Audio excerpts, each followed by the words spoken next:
जोहार। मैं मुकुल ज्योति means diet संघ का सदस्य गुमला।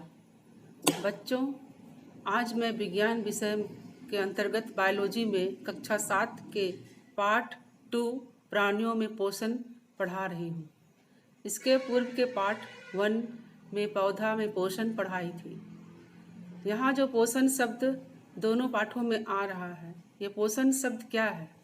हमें ये समझ में आनी चाहिए कि पोषण क्या है। तो बोलचाल की भाषा में पोषण किसे कहते हैं? बोलचाल की भाषा में उदाहरण दे के मैं बता सकती हूँ। जैसे कि आप बालों को बढ़ने के लिए बालों में तेल लगाते हैं। अगर बाल में तेल नहीं लगाएंगे तो बाल क्या होगा? रुखड़ा और उखड़कर झड़ जाएगा। तो बालों को पोषण देने के लिए हम लोग तेल लगाते हैं। तो ये तेल जो लगाते हैं, ये क्या है? बाल के लिए एक तरह का पोषक तत्व है जो बालों को बढ़ने में मदद करता है। उसी तरह अगर हम लोग सारे पेड़ पौधों के लिए पोषक तत्व की कमी होगी तो वो पेड़ पौधे या जीव जंतु क्या होंगे? नहीं बढ़ेंगे और उनका वृद्धि रुक सा जाएगा। तो हम सभी सजीवों या पौधों के या जंतुओं मनुष्यों के शरीर की वृद्धि के लिए क्या चाहिए? पोषक तत्व। और ये पोषक तत्व क्या है? पोषक तत्व की आवश्यकता क्यों होती है? ये पोषक तत्व एक रासायनिक पदार्थ है जो शरीर या पौधे की समृद्धि के लिए समृद्धि करता है, जो प्राणियों के उत्तक का निर्माण करता है। यहाँ उत्तक क्या है?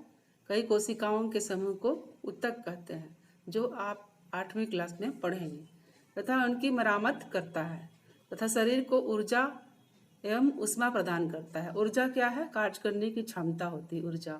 और ऊष्मा जो हमें ऊष्मा प्रदान करती है, मतलब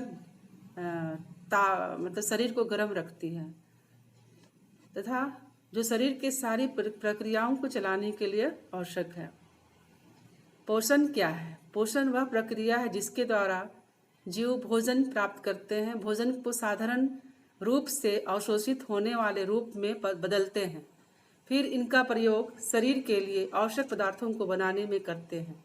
जैसा कि हम सभी जानते हैं कि पौधे अपना भोजन स्वयं बनाते हैं और जीव जंतु दूसरे जंतुओं पर निर्भर रहते हैं। तो हम पाठ्य पुस्तक के अनुसार प्राणियों के में पोषण का अध्ययन करते हैं। तो बच्चों, आप ध्यान से सुनिए और समझने का प्रयास कीजिए। जंतु अपना भोजन स्वयं नहीं बनाते हैं। जंतु अपना पोषण किस प्रकार करते हैं? हरी पत्तियों के अलावा अन्य किसी भी जंतुओं में क्लोरोफिल उपस्थित नहीं होता है। अतः अन्य जंतुओं में सबसे विकसित मनुष्य भी भोजन का संश्लेषण स्वयं नहीं कर सकते हैं। सभी प्राणी अपना भोजन प्रत्यक्ष या अप्रत्यक्ष रूप से पौधों द्वारा बनाए गए भोजन या अन्य जंतुओं से प्राप्त करते हैं। मानव सहित सभी जंतु परपोषी होते हैं और उनके पोषण की विधि को क्या बोलते हैं? परपोषण विधि। तो इस तरह जितने भी परपोषी होते हैं वे शाकाहारी, मांसाहारी, सर्वाहारी वर्गीकृत होते हैं। तो विभिन्न जीवों के भोजन प्राप्त करने की विधियां क्या होती हैं? अलग अलग होती हैं। जंतुओं द्वारा भोजन अंतर्ग्रहण के अंतर्गत वे जंतुएं क्या खाते हैं और किस तरह अंतर्ग्रहण करते हैं, जिसमें कुछ उदाहरण जैसे मधुमक्खी है, वो फूलों का रस लेते हैं और किस विधि से लेते हैं? चूसन विधि से। मेंढक जो है पानी में रहते हैं, वो क्या लेते हैं? छोटे कीड़े मकोड़े। और किस तरह करते हैं? पकड़ना और निगलना। इस तरह आप बहुत सारे जंतुओं के बारे में खोज कर अपने से लिख कर ज्ञान प्राप्त कर लेंगे, जिस तरह इसमें सारणी में दिया गया है। तो इसमें भोजन अंतर्ग्रहण के अंतर्गत कौन कौन सा आता है? छीलना, चबाना, काटना, पकड़ना, निगलना, साइफनी, स्पंजी, चुस्सन आदि शब्द होते हैं। इस तरह जीवों की शारीरिक रचना में विभिन्नता के कारण ही इनमें भोजन प्राप्त करने की विधियां अलग अलग होती हैं। ये भोजन प्राप्त करने की विधियां इनमें अलग अलग होती हैं। तो भोजन अंतर्ग्रहण करने में कुछ विधियां भी होती हैं जो विभिन्न जीवों के शरीर की रचना के अनुरूप होती है, जैसे कि हम ऊपर भी बता चुके हैं। एक कोशिकीय जंतु प्रोटोजोआ जैसे अमीबा में यह कुटपात के द्वारा होता है। मधुमक्खी फूलों के मकरंद रस चूसते हैं।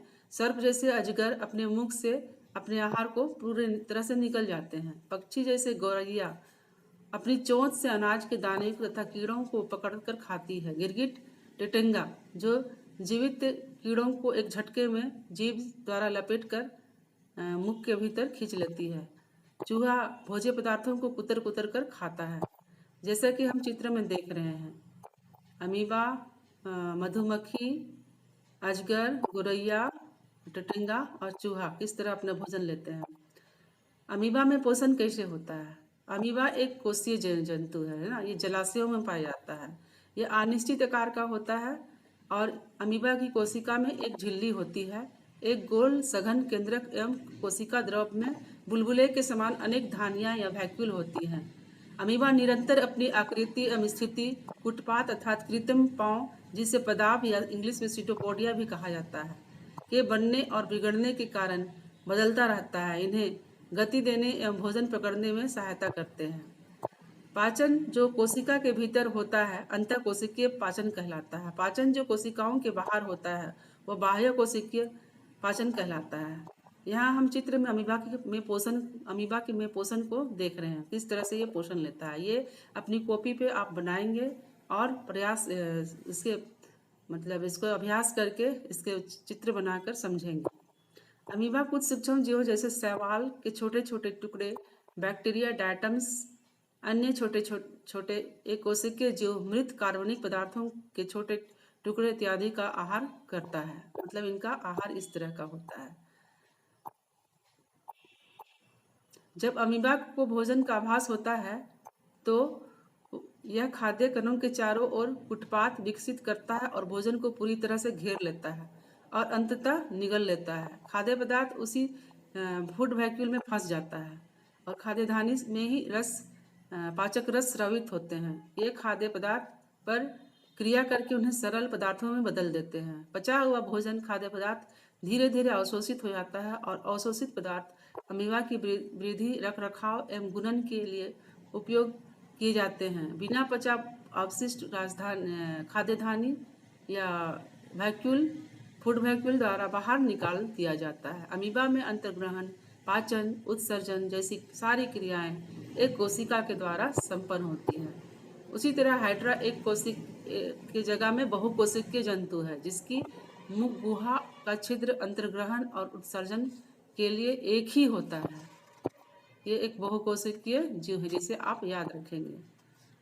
तो अगले वीडियो में मैं बताऊंगी मनुष्यों में पाचन कैसे होता है। धन्यवाद।